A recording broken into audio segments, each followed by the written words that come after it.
صباح الخير أستاذ. ليلى، سد الباب طلع. صباح الخير. أستاذ أنا ما مت. شنو؟ ليش تحكي هيك؟ تعال. شنو التشاؤم هذا؟ عود الدنيا مخلوقة كلها على مودك. ليش أستاذ؟ مو المفروض أنتحر؟ شنو الحكي هذا؟ عفاف انت تعبانة، بعدين انا مو ضيفت في اجازة مفتوحة، قلت لك اقعدي بالبيت، ليش تجيني وانت بهالحال؟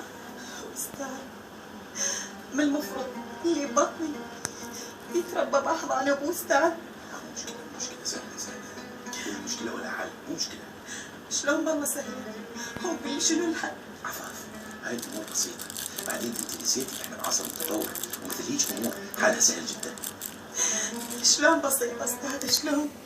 هو قولي شلون حلها؟ يا معودة تسقطين الجنين وكل شيء انت، بعدين انا عندي صديق يعرف دكتورة خاصة تحل مثل هيك امور ولا يهمك. والجرح اللي انجرحت وكرامتي وحياتي اللي كانت غالية عندك أستاذ، من المسؤول عنها؟ ولا يهمك، كل شيء يرجع لطبيعته واحسن من الاول، وتبقي انت غالية عفاف. أستاذ أنا أموت نفسي ولا أمشي بهذا الطريق أستاذ. زين شلون؟ قولي لي شنو الحل؟ أتصلح غلطتك أستاذ.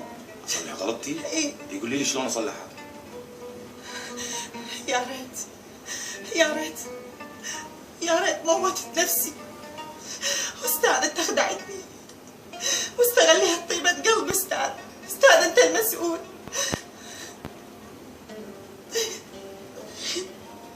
وبعدين؟ ها؟ عفاف احنا بمكان عمل، بس ولا يهمك انا راح احكي حل، بس اني ما اريد تفكرين هاي الطريقه التشاؤم، شيلي لي هاي فكره الانتحار مع السجن، مفهوم؟ انا هنا ولا يهمك. أستاذ أبوس إيدك أستاذ، أروح لك بدو أستاذ، انطيني فرصة أخيرة أستاذ، انطيني فرصة أكون لك زوجة وعشيقة وخدامة جنب رجلك أستاذ صدقني أنا أحبك، وأول مرة أكشف لك هذا السر أستاذ.